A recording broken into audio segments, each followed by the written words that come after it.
Guidance here at Algonquin. I'm so glad that you could join us tonight to talk about the nuts and bolts of applying to college. Who would have thought, 4 years ago you'd be sitting here? It just flies by, doesn't it? So fall is going to be a busy time for your students and the counselors. It can be an exciting and oftentimes overwhelming time for the students, but don't worry, we're here to support your student in their process. I'd like to introduce our counselors who are here tonight. I have Andrea Hotchkin, Pam Mackey, Dave Breglio, and Linda Hutchins. Unfortunately, Kate Mulcahy recently experienced a loss in her family, so she can't be joining us this evening. And Jason Lessard is headed to a family wedding. And if they didn't have those personal things going on, they certainly would be here, but they're in the office and ready to support you and your students. Okay? So over the past week and a half, the counselors have been meeting with seniors in workshops. We've covered various topics such as testing, Naviance, requesting transcripts, teacher and guidance recommendations. We've gone over the common application, dates and deadlines, as well as the college visits that are happening already. Tonight, we're going to share all of that same information with you that we've shared with your students. In addition to the workshops, counselors will be beginning to schedule individual appointments and will be meeting with your student to review their individual process. So in the workshops, we go over a lot of general information that applies to all students, and then we start the individual appointments because this process is such an individual process. So we want to meet with each student to discuss their plans. All right? So in addition to tonight's presentation, we'll be also offering a financial aid night next week on Wednesday the 28th at 6:30 here in the auditorium. We're going to have a financial aid expert from MIFA joining us to share information and answer your questions. So tonight is how to apply, next week's how to pay. That's the fun one. Next week's the fun one. And then we'll be hosting our annual college fair on Thursday the 6th from 6 to 8 in the gym. And we'll be sending out more information about the schools that will be joining us at the college fair. We will be offering a Q&A at the end of the presentation, like all of the other presentations that we offer. If you have any questions after the presentation, please feel free to reach out to your student's counselor. They're more than happy to assist you. They're also happy to work with you. Okay, so we are here to guide you and your student through the process. So we're going to start off with testing. So please welcome Andrea Hotchkin to speak about standardized testing and also who's responsible for sending what materials.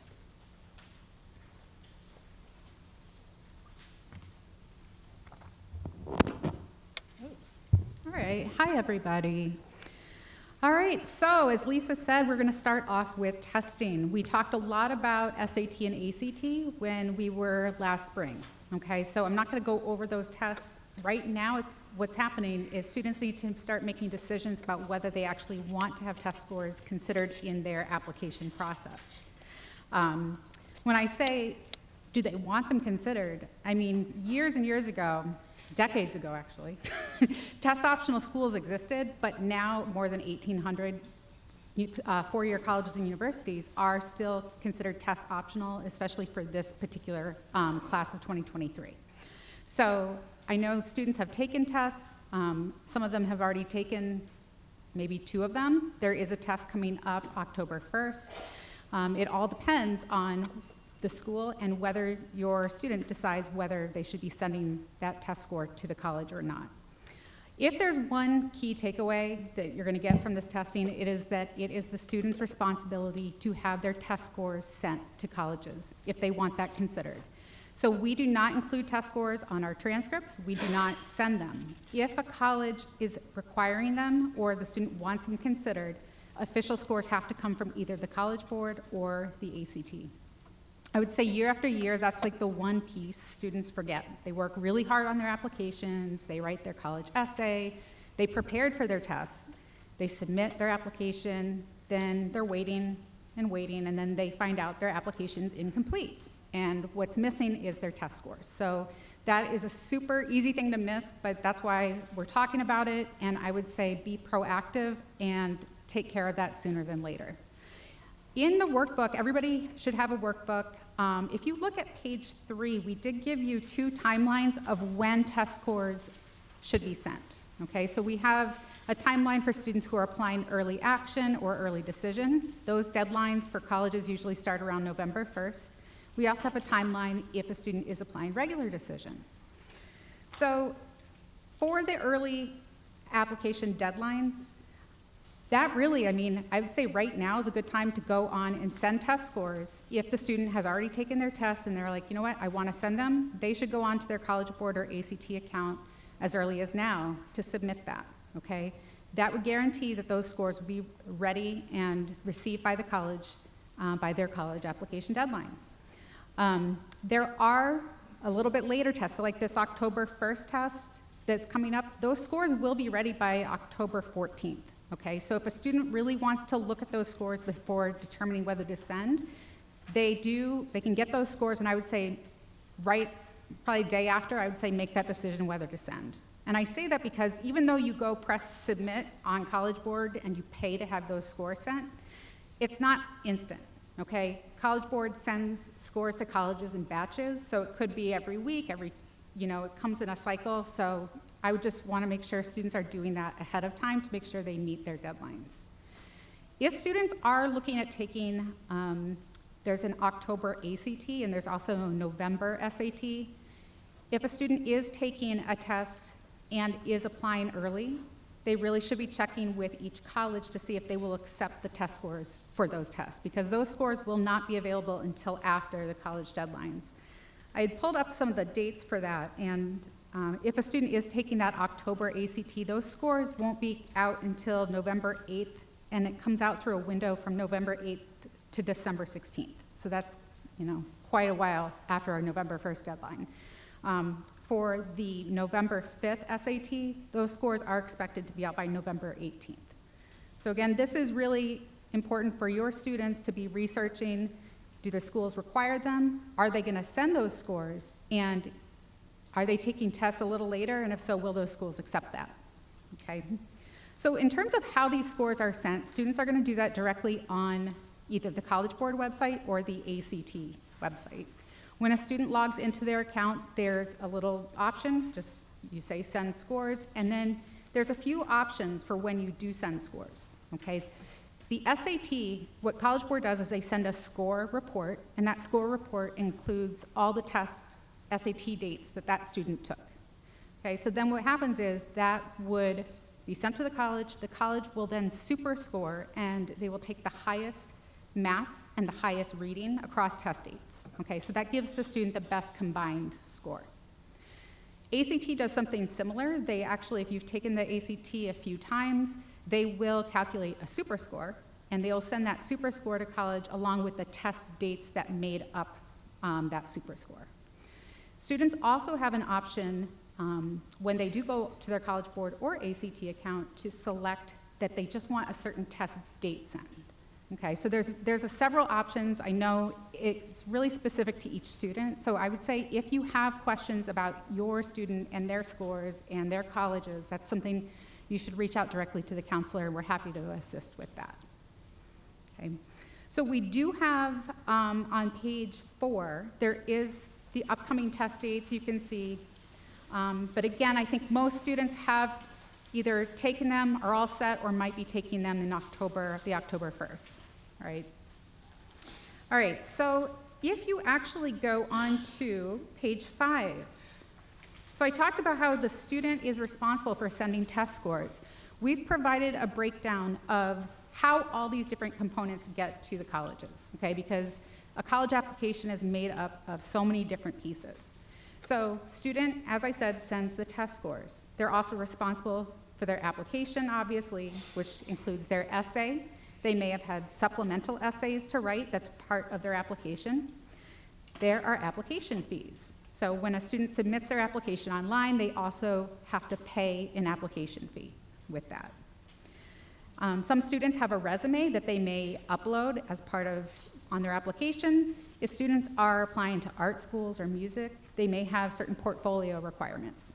So all those pieces are the student's responsibility, okay? As soon as a student submits their application, the college will send an email, congrats on applying, we've received your application. They will give students instructions on how to open up their admissions portal. It's so important students actually follow those instructions, log in. That's where they're gonna get notices about the status of their application. But if anything's missing, that's how they're gonna find out.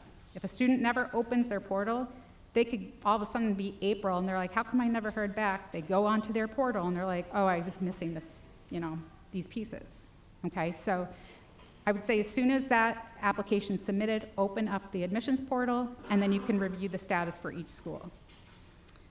All right, so then that's the student. Then what we do here in the guidance counselors, we take care of sending a number of things, and we send everything electronically. Years and years ago, we used to send everything by mail. We used to have these huge yellow envelopes. We'd have people bring 4 stamps per envelope, and we would just stuff them in the mail. So now we do everything electronically, and we're doing it all through Naviance. So when I'm done, Pam Mackey's going to talk about Naviance and how all that happens. But what we do send, we send the initial transcript. Okay, so the initial transcript is the transcript that students have right now that includes their final grades from their first 3 years. So their freshman, sophomore, junior year. It includes the GPA for that. So they have a weighted GPA, which is also posted on Naviance. That goes on the transcript, okay? So along with the transcript, we send a school profile, which is basically just general information about Algonquin. Every college wants to know information about each high school, so they will get a copy of that. There's a secondary school report we send, and part of that actually is we send a list of the senior courses, okay, for the student. So we would provide a schedule of what that student is taking, not their study halls or anything like that, but a list of all the courses, okay?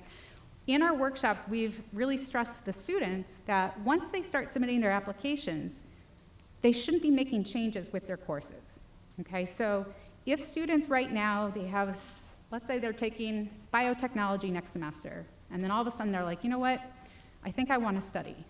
They should really be having that conversation now with us before we send things, because once a student sends their application, they're also listing their courses on their application. We're sending a list of the courses. The college is assuming that that student is taking that whole schedule, okay? So if a student comes to us in January, wants to change their schedule, what we will say is you need to contact each college that you've applied to, even if you've already heard from them, and ask permission to drop this class and if it will impact your admissions decision, okay?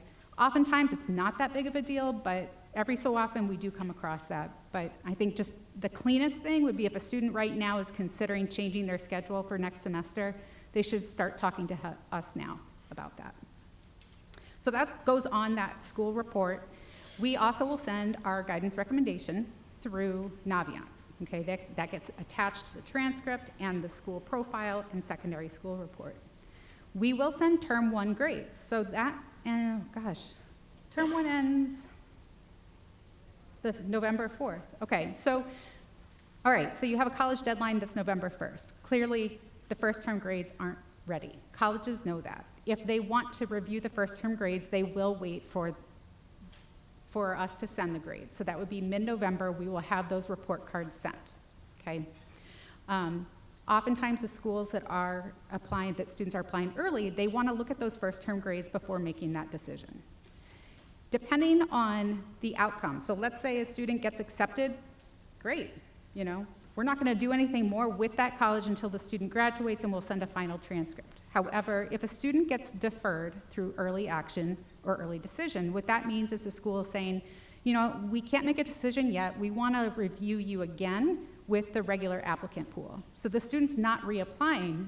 The college is just moving their application to another pool, and they're going to review it at that time, and they're going to want to look at the mid-year grades. So that means, end of January, we'll have the first semesters over, so early February, we will be sending those mid-year reports to colleges, right? So that's all the materials we send. Then what teachers do is they're going to send their own recommendations directly from Naviance to the colleges. So that's how it's all going to come together. One of the things I always tell students is don't wait for your transcript or your recommendation to be sent. If you're ready to apply and you've had us look over the application and you feel ready to go, Submit your application. These materials they don't need to be all sent together. Basically, what happens is the second they receive anything with a student's name, they start a file, and then as a teacher recommendation comes, they'll add it. If a test score comes, they'll add that. Our recommendation, the transcript, it'll all add into one file. So they do not have to align in terms of the time. I think students need to remember that, because as Pam is going to talk, she's going to talk about recommendations, and we will have our recommendations and teachers will have their recommendations out by particular deadlines, but the students, if they're ready to go, they can apply. Okay? So I'm going to hand this over to Pam, and we're going to get on to Naviance to go through how this is all done.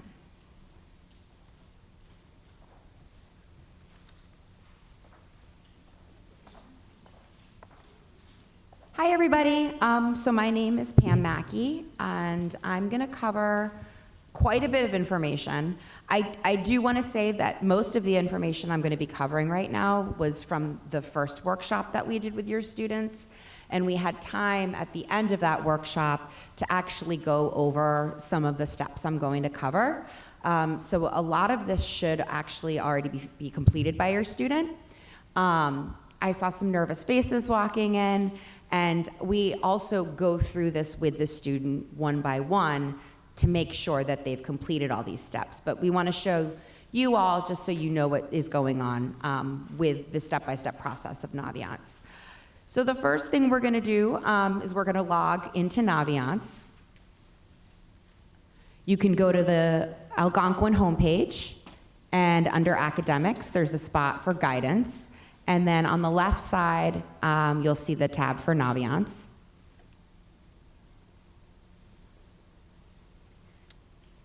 So I want to cover a couple things that are on the homepage. The first thing that I want to show you are the recommendation forms. So in order for teachers to write students' recommendations, they require a form. The form is up here under Documents on the left. Students go on, they fill the form out for the teacher, they give it to the teacher, and then the teacher can write them a recommendation. The guidance recommendation is also here, and that gives us information, what the student wants us to highlight, academics, extracurricular activities, if there's been any special circumstances when we're filling out when we're doing their form, that's helpful for us. There's also a spot for the parent brag sheet. I can't emphasize enough how helpful this is. Many of the students are very humble, and they may not want to, quote, brag about some of their achievements. So I always find new things when the parents fill out the parent brag sheet for us. So we do ask that you fill that out. And I'm going to go over internal deadlines in a moment. We would request that at the time that we're getting the students' information so that we can put it all together. Okay. All right, so I am going to cover college visits. First, though, I just want to show you where the college visit passes because we're on this page. So the college rep pass is right here, and we also have them in guidance. But let me jump right in. We are so fortunate. We have very many schools that our students apply to that come and visit. If you click under Researching Colleges, and you'll see college visits, students can scroll down here, see what schools are coming to visit, the dates, the times, and they can actually go on and click Register. There's a couple things that I want to mention about the college visits. The first is we want to make sure that the students are checking in with the teacher. Let's say that there's a pre-calculus exam or a math exam that day. The teacher may not want the student to miss the class. If that's the case, we can give the student the name of the rep, and they can go ahead and reach out, say, hey, I had an exam that day, I wasn't able to make it. But most of the time, teachers are flexible and understand that these are important visits. So the students have to actually print that pass that I showed you, or they can grab it from Naviance, and then it needs to be signed by the teacher, and that's actually their ticket to get into the visit. We ask the students that if they are going to cancel, they go into Naviance and indicate that they can no longer attend the visit. The reason for that is the college reps actually need to know who's going to be attending. Couple other things about the college visits. So the folks that are generally going to be reading the students' applications are the folks that are coming in to talk with the students. So we suggest that the students, first of all, maybe don't wear sweatpants that day, that they come in with questions about maybe the specific program, maybe what life on campus is like, so that they can really interact with that college rep and have a conversation with them. And then also to follow up with a thank you note to the college rep. Okay, so now I'm gonna jump into activating college applications. And this is gonna bring us way back to junior year. If you go under the colleges tab, we're gonna go to colleges I'm thinking about. So this was the list that the students were using last year. So this was kind of the list that they're considering, okay, I'm thinking I want to apply here, I'd like to visit this place.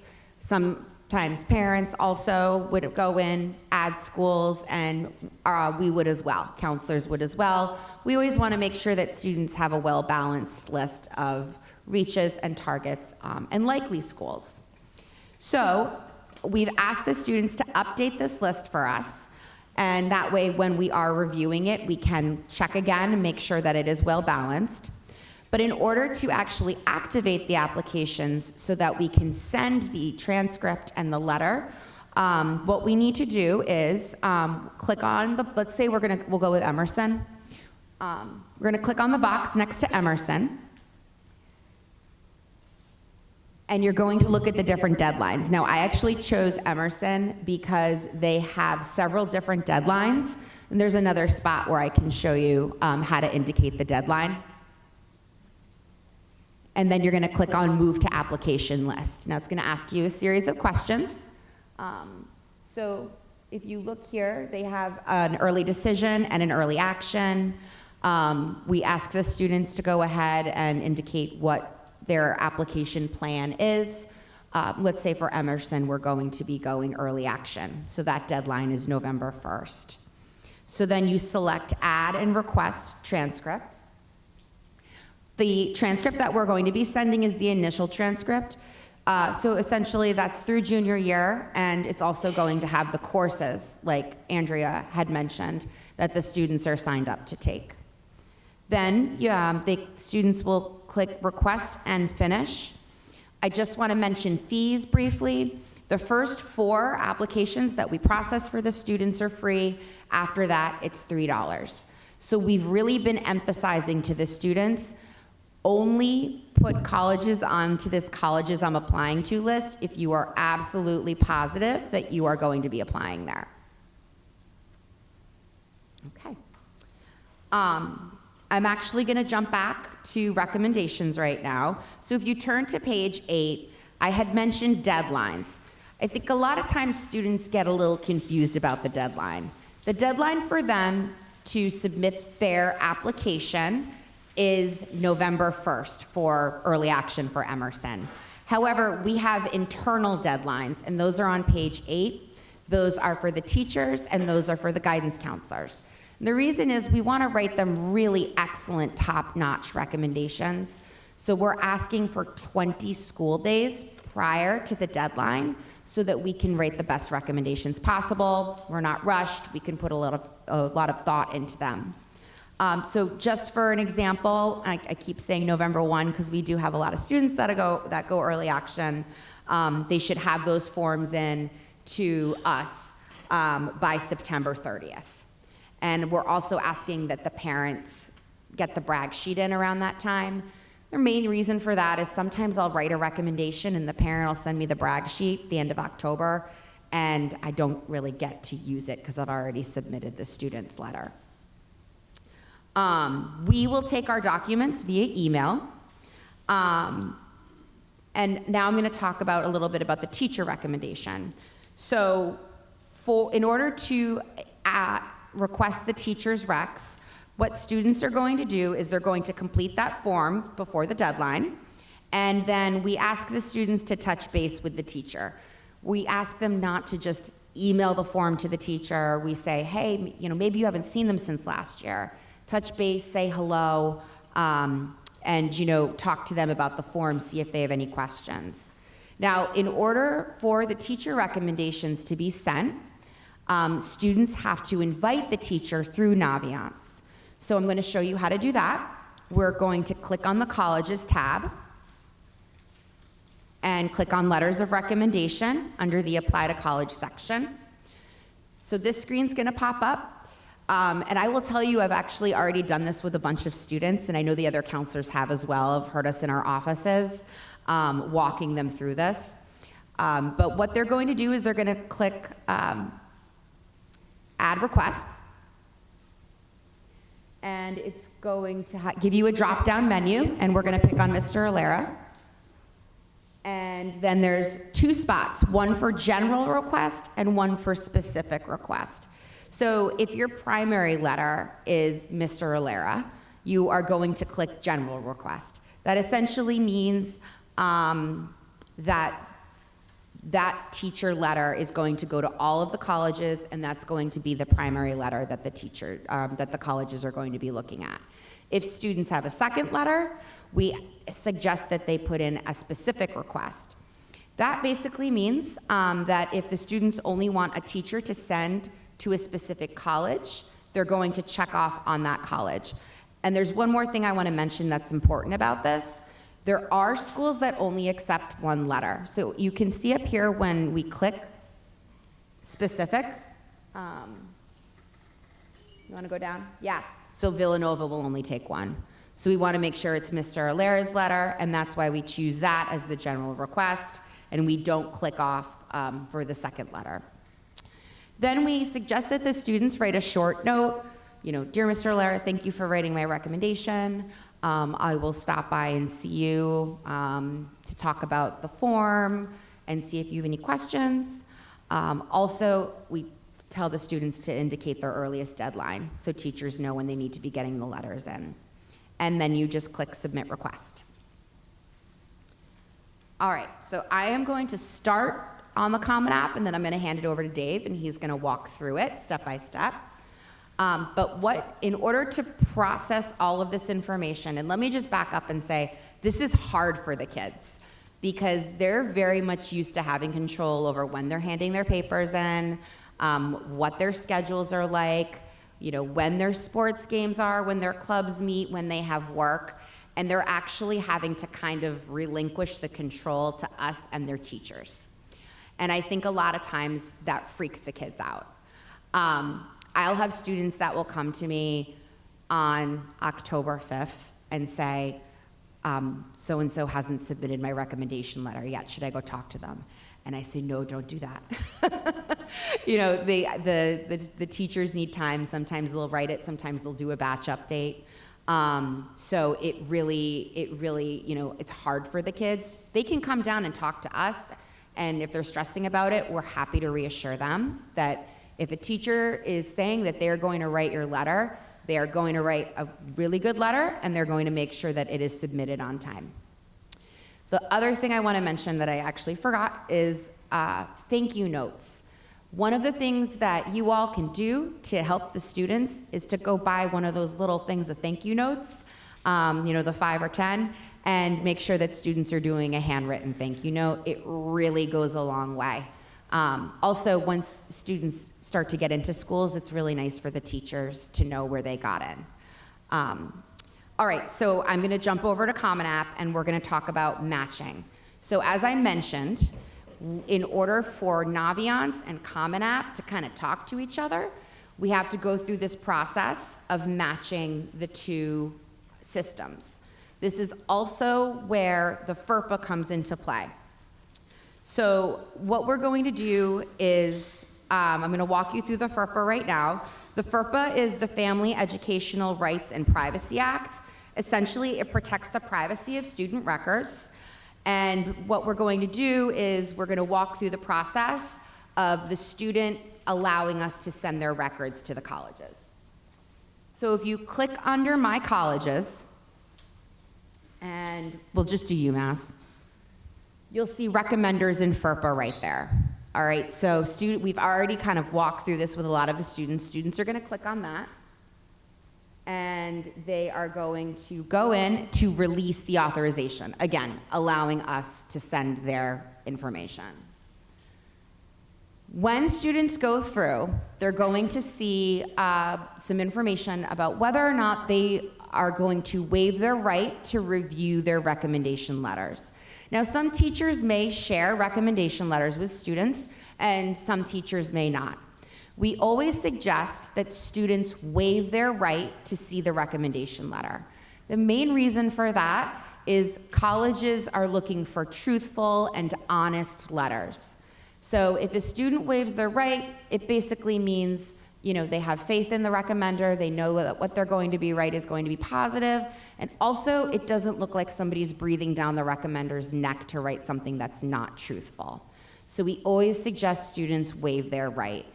In addition, just as an aside, some teachers will not write for students if they do not waive their right. So we always tell students to go ahead and waive their right.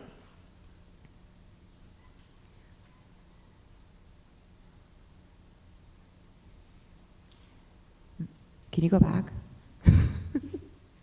It's hard when she's on the computer and I'm up here reading and looking back and forth. So then you click off that you've read and understood. You click off that you can't go back on the waiver, and then students sign it and date it.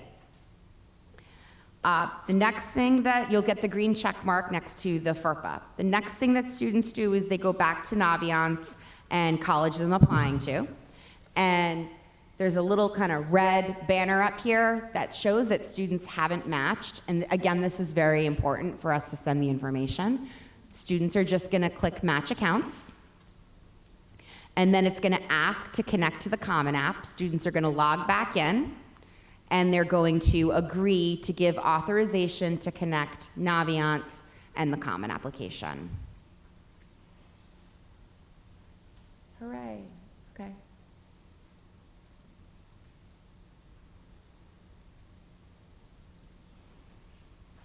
And then you can see we've got those lovely green check marks, which means that we're all matched up, and those two systems are ready to communicate and ready to go.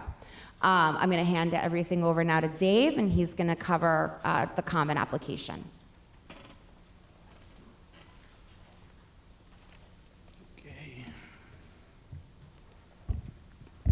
Okay, so with the Common App, we spent this past Monday and Tuesday with our seniors going over the Common Application. And I know we've explained this in the past. The Common Application it's going to be a application that right now supports over 1,000 colleges, and it's a chance for students to fill out one application that can go out to multiple schools.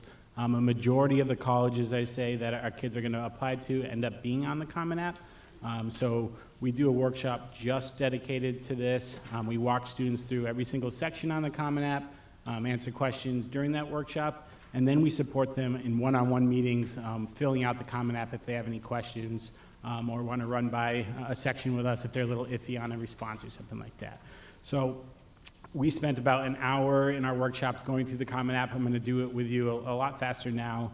But the first thing we do when we get onto the Common App is we ask the students to add a school that they will be applying to. So you go over to the College Search tab. Andrea can put in, let's do Clark.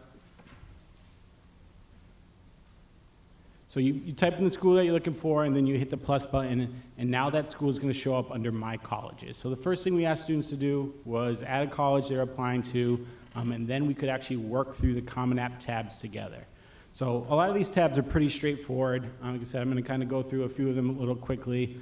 The first tab we're going to see is the Profile tab. So the Profile tab is going to ask students' name, birth date, address, language, or languages spoken at home. One of the things to highlight with this one is the geography and nationality section, and this asks for the student's social security number. And if you are applying for financial aid with the FAFSA, they want your student's social security number listed here. So you may need to help your child with that section. After that, there's the Family tab. Now, the family tab is just going to be background information on parents and siblings.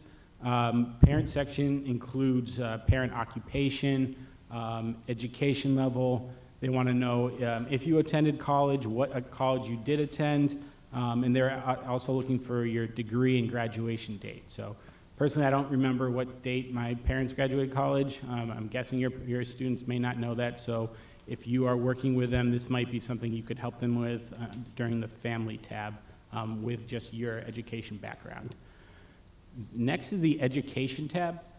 This one's going to be more involved in the workbook under, I think it's page 14. They're going to have all the background information for the students to fill out with the education tab. So it's going to look at things like current high school. They want to know your anticipated graduation date, things like GPA information, so we're out of a 5.0. They want to know if we rank.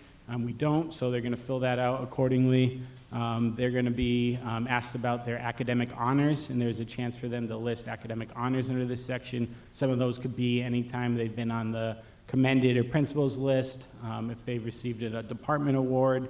Some students will put National Honor Society's induction down here, something like that. One of the big sections here is the current year courses. Now, the current year courses is looking for students to list all the classes that they're enrolled in for semester 1 and semester 2. So Andrew was talking about if you're going to maybe do a schedule change later in the year, you want to make sure that you're setting your semester 2 schedule up now, because it will be listed on the Common App what classes you'll be taking currently and in the second half of the year. We ask the students to list the classes down that they're taking and try to rank them as far as rigor. So maybe their AP classes, their full year honors math classes, what are the more challenging classes that they have. We want them to list those higher up and then work their way down the list, and they can finish with maybe a CP elective or their health and fitness 12 class towards the bottom. But every single class that they should be in, semester 1, semester 2, should be listed on the Common Application current year courses.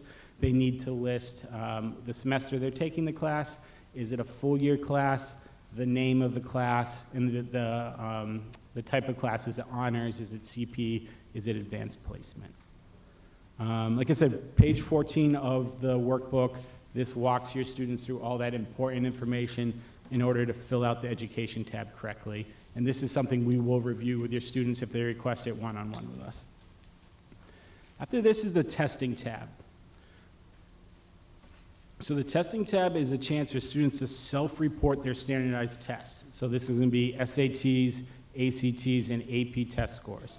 So, and a lot of times this might trip kids up a little bit, because they will say, well, I put my SAT scores on the Common App, they sent the Common App to the college, but I didn't actually follow up with the official score report from the College Board or the official score report from ACT. Like we said, this is self-reporting, so they could put down that they scored anywhere from 0 to 1600, right, for the SATs, and they need to verify that with the official score report.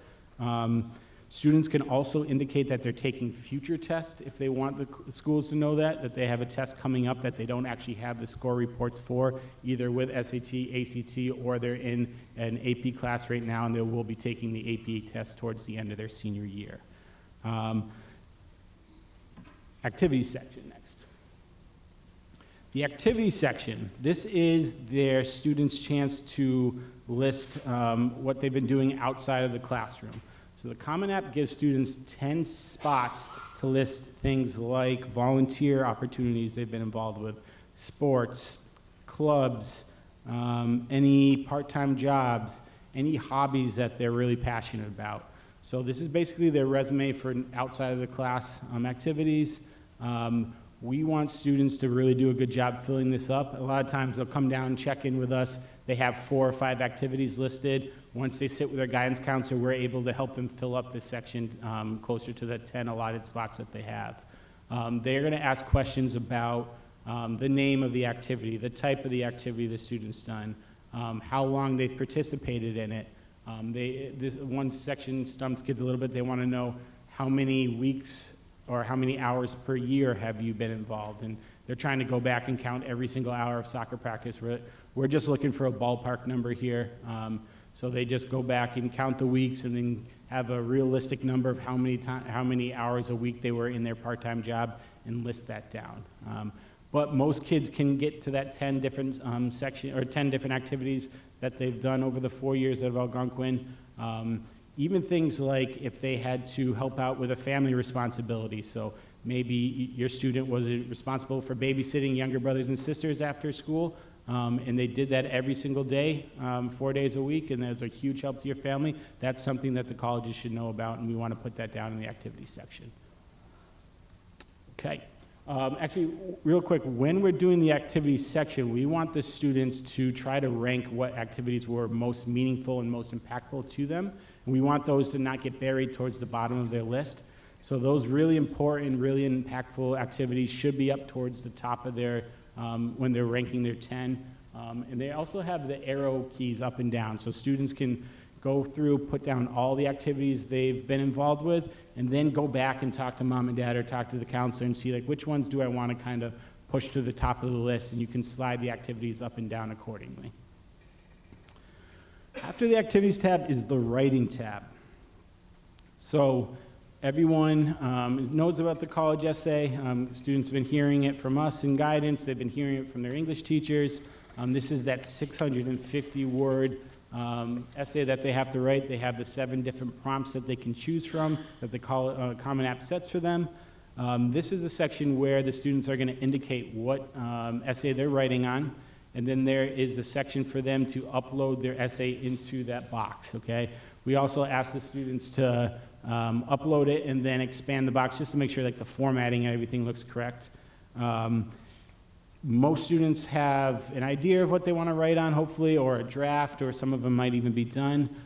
If they are really struggling with it or they want some additional support, we have our Algonquin Writing Center where students can go and brainstorm with the Writing Center tutors, get some edits on their essay, get some feedback. It's a great resource. The kids do a really good job. They're well trained. The Algonquin Writing Center has a website where they can go in and sign up for appointments. It's definitely recommended that students that feel like they want some additional essay feedback or help utilize the Writing Center at the high school to get some of that support. Beyond the actual essay, the Writing Center, or the writing section has something with a COVID writing response, okay? And this is where they allow students to share something that COVID related that happened to them over the last few years. And we really only recommend, and they only recommend to do this if their COVID experience was beyond the normal high school experience. So if they had a huge chunk of time that they missed because of a COVID illness, or a family member was sick and it really impacted their academics, there's definitely a spot for them to share that experience. If they were positive and missed a few days of school, and they fell a little behind, so many students that's happened to, and they don't really need to know that information. Typically, if a kid wants to put some information in this box, I tell them to come check in with your guidance counselor, share what you're planning to write, and we'll help you formulate that, and then we'll share with you if we think it is a good idea for you to explain that to the college. Beyond that box down below, there's a section where if there is something that you need to share with the college and there isn't a section that's kind of formulated on the Common App for you to do so, this is the spot to do it. So things like this could be an extended absence for an illness, you had a death in the family that really impacted your time at the high school, something that was just a disruption to your education that goes beyond the normal high school experience, and it's important for the college to know that. The box here is where you can kind of explain that to the school. This is another section I definitely ask my kids to share what they think they should add in this section, get some feedback in it before they actually share that out with the college. After the writing section is the courses and grades tab. This one's very easy. If a school is requesting a student to upload their current courses and grades, they're just going to click no. Okay, no, I'm not going to do it. And the high school will send out their official transcripts.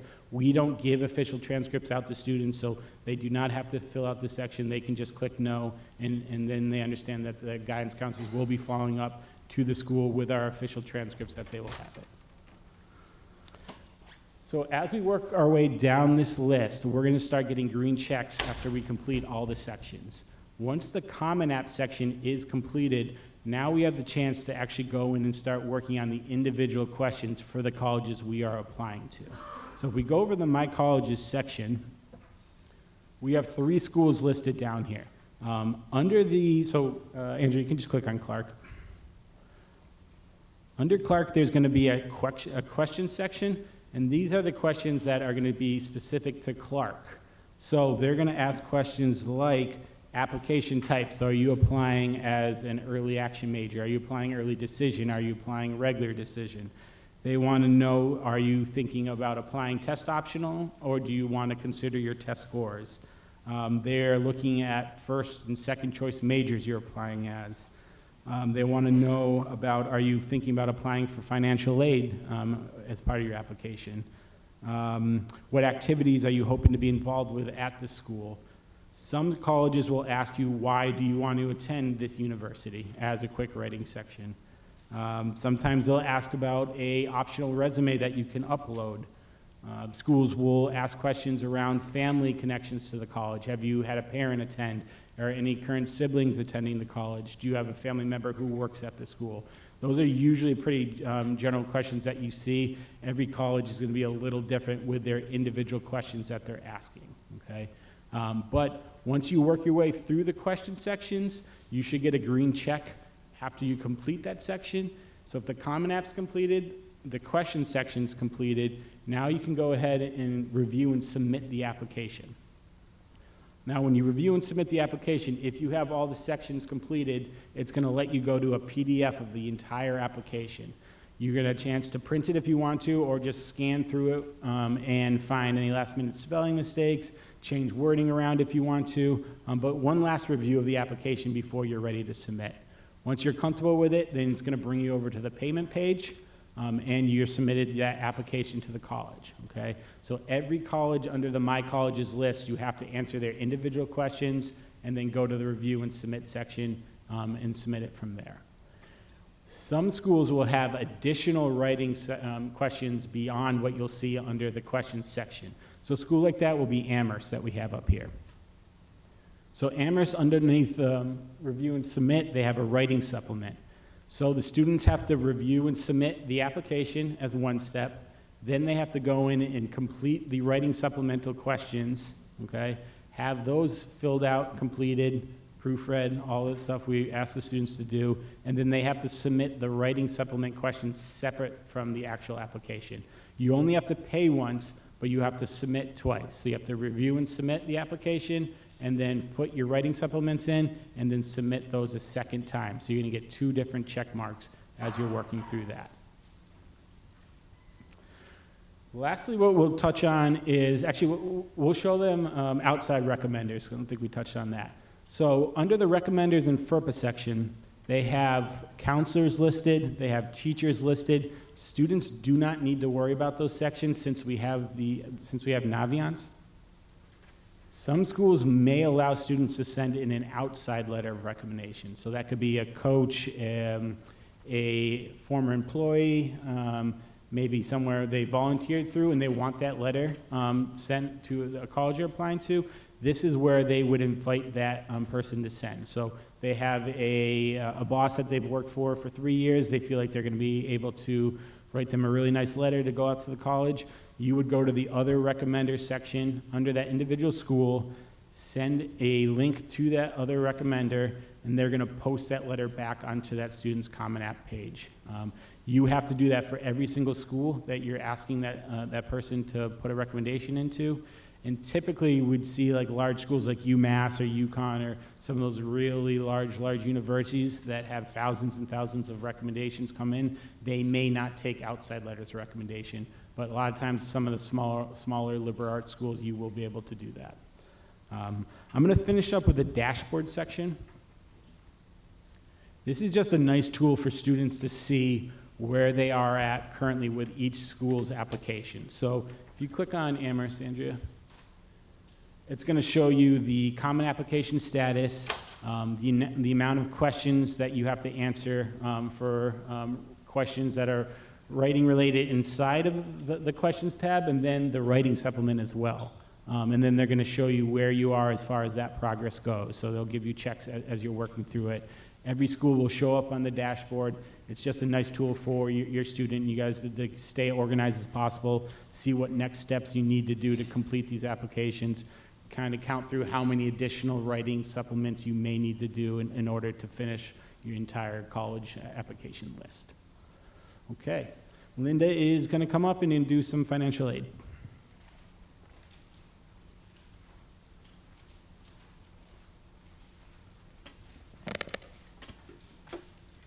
Good evening, everyone. I'm Linda Hutchins, and I just want to say we started out earlier. Andrea Hotchkin talked about what the counselors are going to do, what the students are going to do, what the teachers are going to do.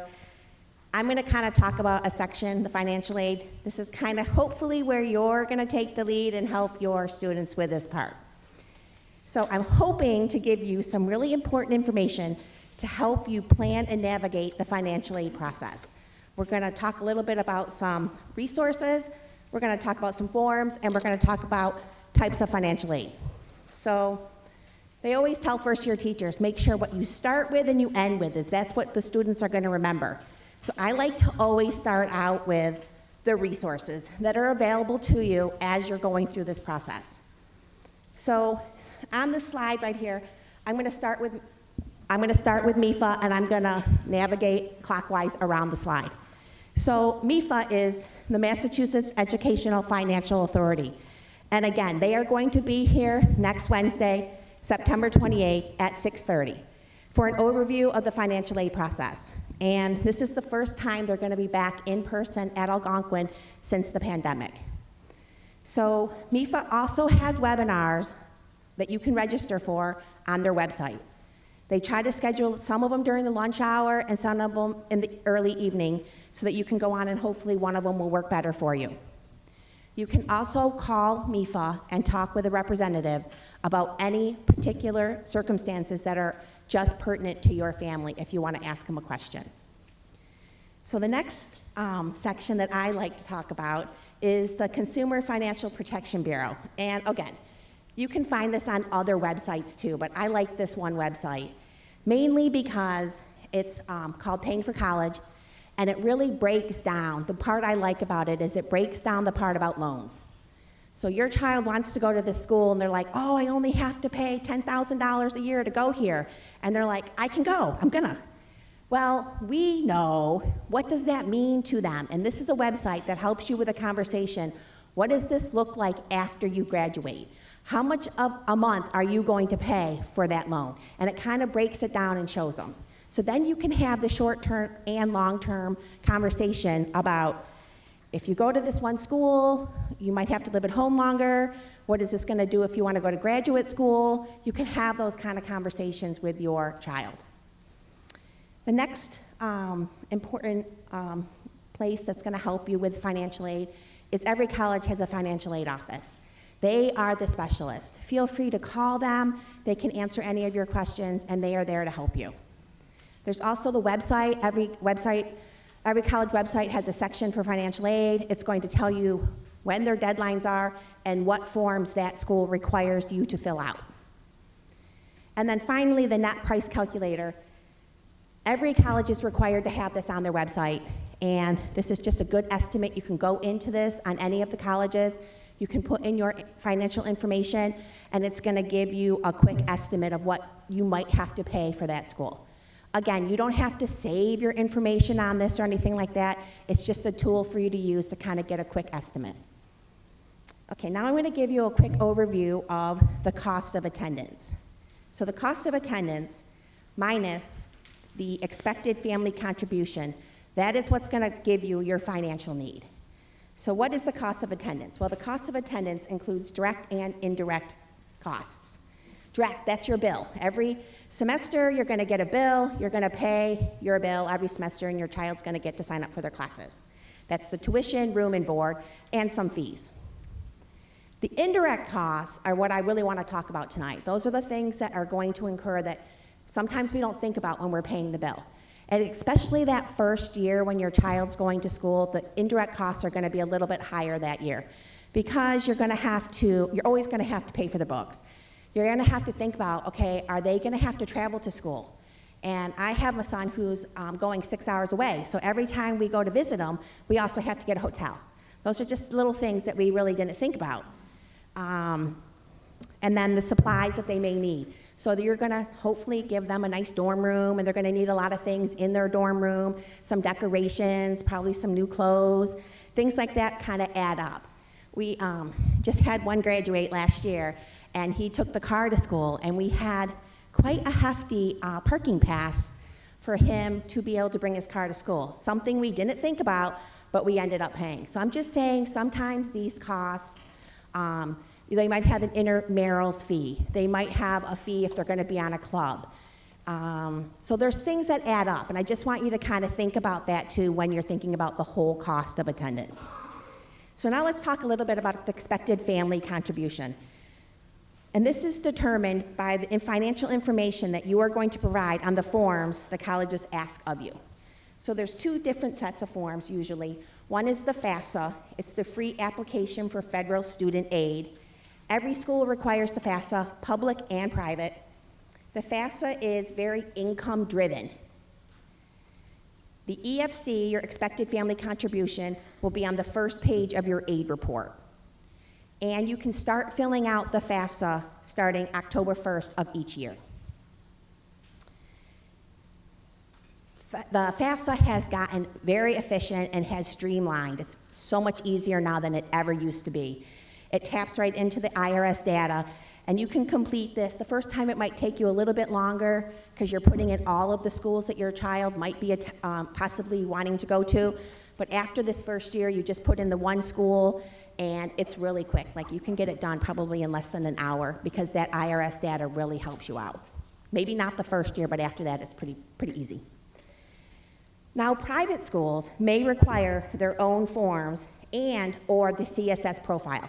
The CSS profile, this form is administered by the College Board, and this is a very asset-driven form. Colleges may recalculate your estimated family contribution if they're a private school, and they may take the FAFSA, and they may also take the information from the CSS profile, and they may recalculate what they expect you to pay. So after your student receives their acceptance letters, and they've been admitted, you will also receive your financial aid award letter. And this is going to tell you the breakdown of what you're gonna have to pay and how it's gonna break down and what they're gonna be given. So there's different types of financial aid. So there are grants and scholarships, and okay, it could be a merit scholarship from the school, or it could be a federal grant, but this is like the free money. This is what you wanna see on there. This is money you do not have to pay back. They also will have, possibly have some loans on there that they're saying that you could take out to help pay for the college cost.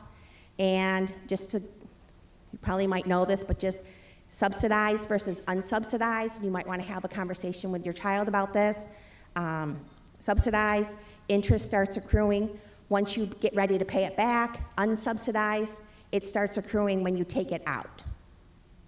And then finally, work study.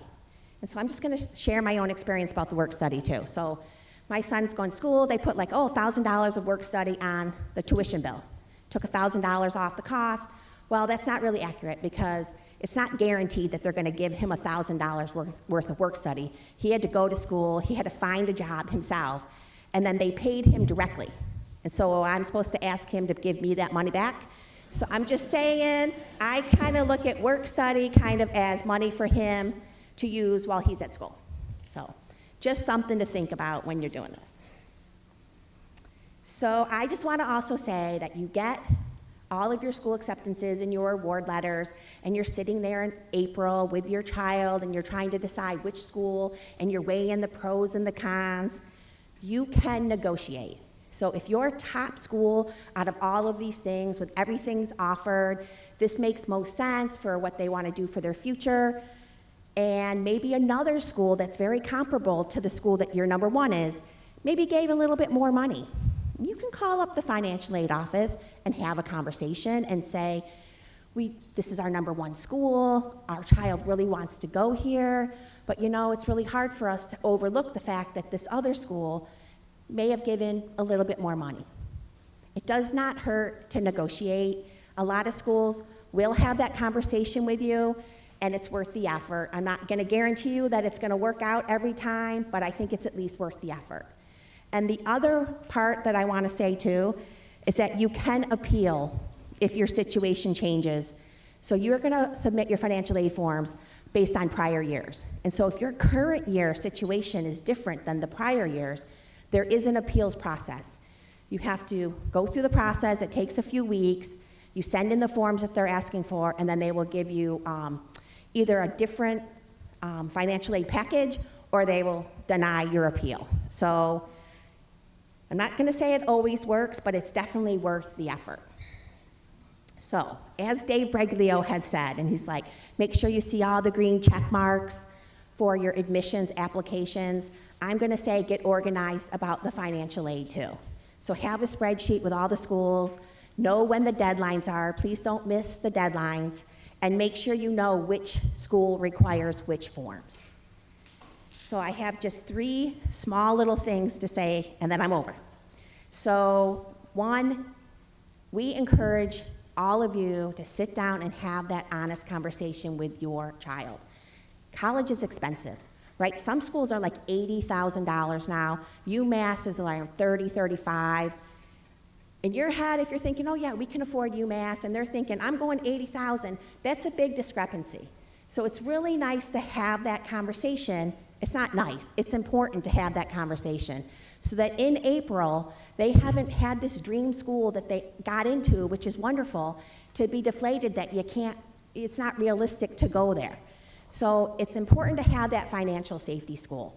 And I'm just gonna point out, safety doesn't mean, okay, I'll just go here. It means do your homework and make sure that safety school is one they want to go to, that it has some programs or it has something extra that they might really entice them to go there. So then you have, for sure, one school you know that they would want to go to and also that you can afford. And so it's kind of about planning. It's kind of about having that conversation. So the second thing is financial aid is every year. So you have to reapply every single year. And the third thing is, Algonquin's community is awesome. We have a wonderful local scholarship program. We have about 50 organizations that will be part of this. All of them will be put into Naviance. Every senior that wants to can apply. There'll be something for everyone. They can apply. We can't guarantee who's going to get it because that's up to the organizations. But we do have a really good local scholarship program. Normally starts between probably early February, and we will send out lots of emails about that too. So we're fortunate in that regards. So now I'm going to turn it over to Lisa Connery and Andrea Hotchkins for any of your questions. All right, thank you, Linda. Just a couple quick little follow-ups on some of the information that we had shared with everyone. We were talking about reporting SAT scores, and Dave was showing how we could self-report SAT scores and AP scores on the application, and how we have to send official SAT scores off. Lots of times students will come down and ask us, do I also have to send official AP scores to my schools? And the answer is no, they can self-report the AP scores, and then once they've made a decision about where they're going to attend school, then they can send their AP scores off to the schools, okay? So that's a common question that we get from students. I think one of the biggest things that the students that I've been sharing with my students right now is to start working on the essay. As you can see from looking at the Common App, that is a lot of just, demographic information that's kind of easy to recall. You can spend a quick hour if you have an hour, even if you're a little tired, and complete that. But really where they need to invest the time, where they kind of come alive in their application, is within the essay. So I'm trying to encourage my students to get started now. Well, over the weekend, maybe this coming weekend, they have a little extra time, they sleep in, they're not tired, they can start working on that essay. I'm also encouraging them to make sure they go on the Common App and add their schools and review all the supplemental writing prompts. Dave showed us how Amherst College has the supplemental writing. So they want to go in there and they want to look at those questions, because they also have to plan time to be able to write those supplemental essays. Some are simple and some require a lot more thought depending on really the competitiveness of the school they're applying to. So they really need to start wrapping their head around some of the writing. And I think one thing you can do as a parent when they think they're ready, like Dave was mentioning, like printing that out and actually previewing that for your student to make sure they don't have any of those typos, I think that's a huge one. But I think the biggest piece of advice that I would like to offer is to try to set aside a time once a week to check in with your student. What I hear oftentimes from students is it almost becomes a battle. Like they're here all day long, they're up early, they go to all of their classes, they rush to a club or they stay after school, they go to work or they go to their athletics. They finally get home at 6:30, 7 o'clock at night, they sit down for a little dinner, and what's everyone want to talk about? College. How are you doing on that essay, right? Well, and so it almost becomes, you know, a little bit of a battle, and they get to the point where, you know, they don't want to talk about it. They're tired, they've had a long day.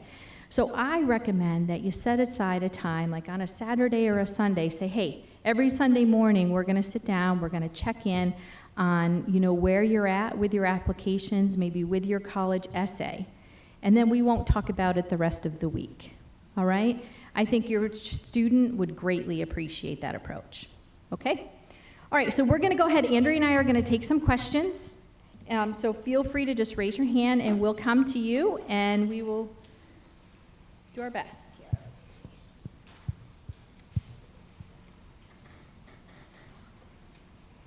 I have one over here.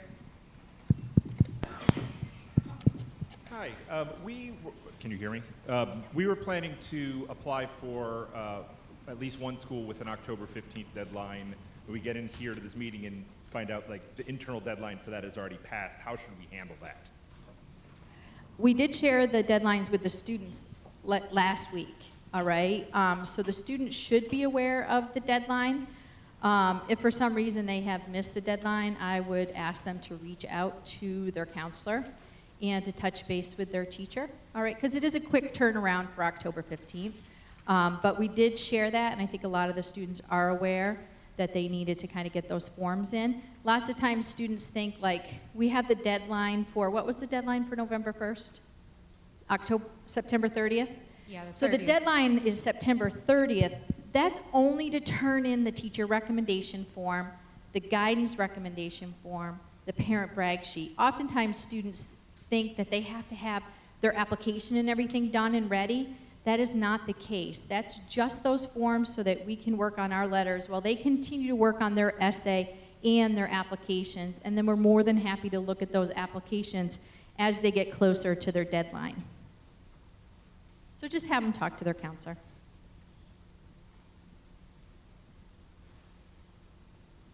I have a couple of questions, but I'll just take them one at a time. So David was talking on the Common App. You were saying the application process is sort of done in two steps. The one is to send the actual application to the college, and the second part is to send the essays.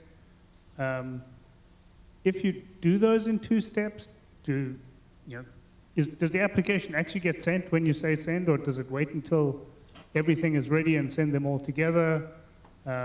Is there any benefit to sending them together separately, just that sort of thing? Okay, so can you hear me? Yeah. Okay. When you talk into it, it doesn't sound like it. All right, so what Dave was showing, I think what you're talking about is a school like Amherst that has the application and then a writing supplement. Okay, so that's where there's two separate submissions. So the application, submitting the Common App submits the college essay, which was part of the application, as well as every like all those different sections, that submits the Common App, and that's where you pay. That writing supplement, not a lot of schools have that extra piece, but when you see that, you do have to submit that separately, okay? I would say students should probably submit both at the same time so they don't forget, okay? I had years and years and years ago, my gosh, I had a student apply early decision to Cornell. Okay, Cornell had extra essays as a supplement. He wrote all these essays. He submitted his application. One, he never actually logged in to see his admissions portal to see that things were missing. But finally, when he did hear from the college, what happened is they're like, you never submitted your supplement. So what happened is he never actually went back and did the supplemental submission, so he was not accepted. Okay, but yeah, for that, I would say just peace of mind, I would do them at the same time. But you can't submit the supplement until you actually submit that application.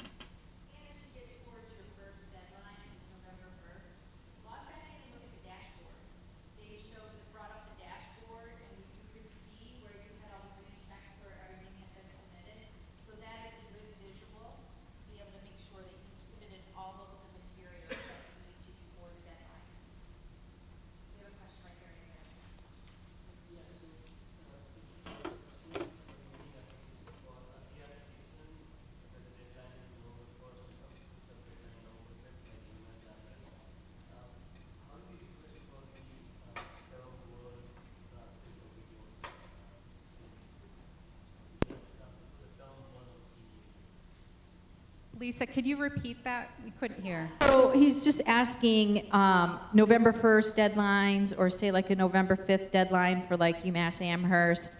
How do you go about requesting transcripts, right? For the term one of the senior year. So how it works is Pam went in and she showed how you take a school from colleges I'm thinking about to colleges I'm applying to. We request that initial transcript. On the initial transcript, all grades for not grades 9 to 11 are listed on that initial transcript. And then we will send separately term 1 grades, okay? We'll send out an email to students and we'll say term 1 grades have been released in Power School. We have told the students they have to look in Power School, not on Canvas. Grades are transferred from Canvas to Power School. There could be a mistake made, right? We want them going into Power School, confirming their grades. We say, please reach out to your counselor immediately if you have any concerns about your grade. We don't hear from the student, we automatically go in and send term grades, okay? We take the same approach with mid-year grades. So if your student has a January deadline, then their transcript and their term 1 grades will automatically go for January 1. And then in February, just before February vacation, same email, check your grades in Power School, and then we'll go ahead and automatically send mid-year grades to the colleges that require them. Other questions?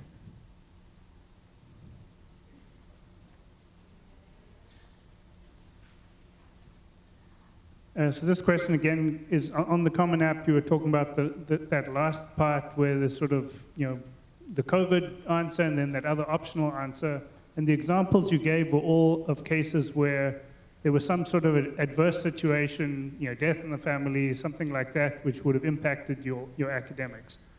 Can you think of any cases where you would recommend to students to use that as to use that last section as a way to highlight things that are positive things? Not, I was adversely impacted by ABC, but something that doesn't fit well in other places, but would be good to insert there as a positive thing. Yeah, absolutely. I think it makes sense to add something positive if there is something like that. I think something somebody might have put for COVID could be that they took up some hobby that, and they became like this master quilter, whatever. Like something that they normally wouldn't have done, and just something new. But yeah, you can certainly add things. I think the idea, though, is that not everyone's going to have something to put there, and I wouldn't suggest that people try to think of something to put there. It's only if you feel that this would be important for the school to know. Yeah, and I think we've heard from admissions counselors that they're really looking for those individuals who have been impacted by it, right, Andrea? They have told us they are not looking for everybody to respond to that question, only if it's significant. I'm just curious, how many schools should our students be applying to? Mine only wants to apply to 2. One's it's a big reach, and one's kind of a reach. I'm just a little concerned that my student might be a little disappointed. So of course, you can always schedule a time to, meet with your student's counselor to review that, and I think they'd be happy to talk you through that and what that might look like, right? So it might be that those applications are being executed early, so you get that information back early, right? And so then you kind of have an understanding like, all right, we're going to execute these two applications, but we're going to put these 3 additional schools on our list, so we'll be prepared come January if we need to execute those applications. We're going to keep working, right? Just in case. We're going to cross our fingers and hope everything works out great, but we're going to keep working and execute these other 3 schools. Sometimes some students just, with the schools they've selected, they find that one school, they're a great fit for that school academically and everything, and from an admission standpoint, they're going to get in. So sometimes kids will apply to one school to be great.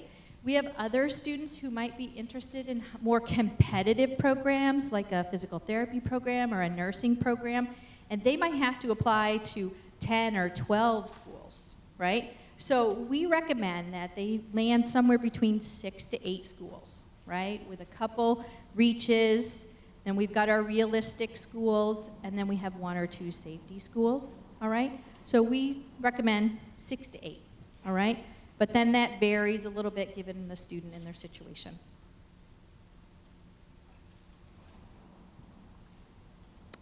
I just wanted to get some clarification on the financial aid. So if I understood it correctly, FAFSA, every school wants FAFSA, and only some of the schools want the CSS profile, right? And it's only private schools. And the CSS is asset focused. And the other FAFSA is income focused. Okay.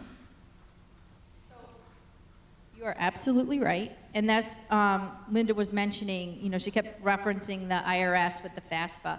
That's because it's pulling your tax information, because it is income driven. Where the CSS profile is going to dive deeper into your assets, all right, and ask you a lot more questions about, what you have in savings and how much your house is worth and all that good stuff, right? So they're going to dive deeper into all of your assets through the CSS profile. Now, next week, we have a financial aid expert coming in from MIFA, and he really is going to do a much deeper dive into the financial aid. He goes for like an hour, hour and a half. You can ask some very specific questions for that presenter. I think it's a very worthwhile presentation. If you go onto the College Board website and look at the CSS profile, there's a link that will just tell you every school that's requiring it. So I think that is helpful, just to go through and check if any of those schools are on there. I got one here. All right, thank you. So when the counselors meet with our kids, can we be part of it, or do we have to schedule a separate time with the counselor if we have any questions for them? So she was just asking, when we meet individually with our students, can parents be part of that? Certainly you guys can be part of those meetings. You should contact us if you want to be part of that. Oftentimes, if we're going to have you with the student, it could be something, maybe it is right after school, maybe it is during the day. We'll look at when the student maybe has a study hall or a class where maybe they can miss part of, but we can certainly have those meetings. You should just contact the counselor. Looking to find out where or how do you report to the colleges if your student has a learning disability? So where and how do you report to the college that the student has a learning disability? I think that would depend on the college. I know on the common application, depending on the college, like Massachusetts state colleges and universities, sometimes there is a place under those questions that would ask if you have, do you have a documented disability? The purpose of that question was more to waive the SAT requirements. Back when, everybody had to send their SAT scores, they would ask if a student did have a documented disability, that you could check that off and that would waive those test scores. What I would suggest, though, is reaching out to the schools that the student is interested in to speak with their student support service office, because they'll be able to tell you what they would like you to send with that, but that wouldn't be part of the actual application.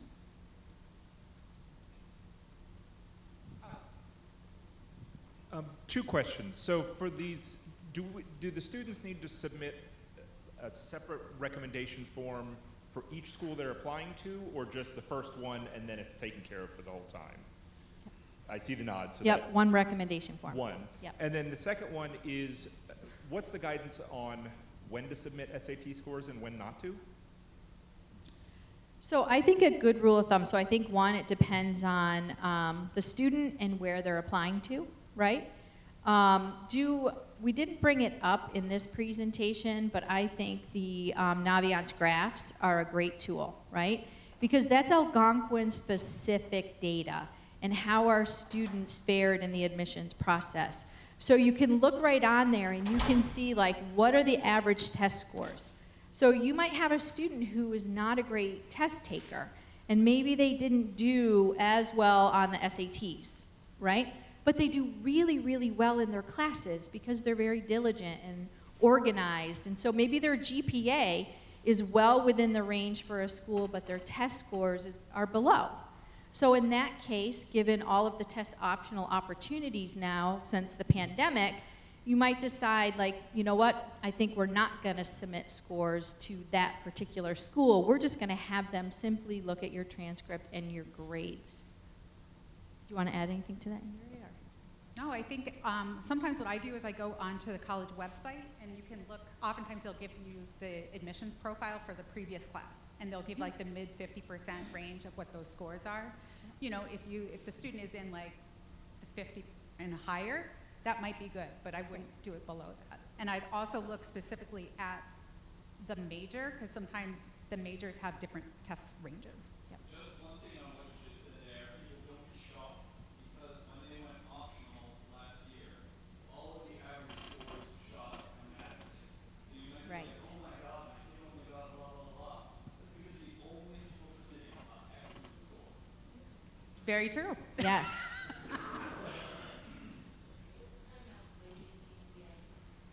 Can we explain the weighted GPA? Well, the GPA is based off the course, the level of the course that your student takes, and the grade that they earn in the course. So if they're in an AP level course and they get an A+, it's a 5.0, right? But if they're in an honors level course, they get an A+, it's a 4.5. If they're in a college prep level course and they get an A+, it's a 4.0. So there's an additional 0.5 weighting for each for the rigor of the course. Yeah, the average of everything, and of course it's a little more complicated than that, like that a full year course is going to weight more than a semester course will. So it's really all the grades, you know, calculated together, and then it's divided by the attempted credits like that the student has.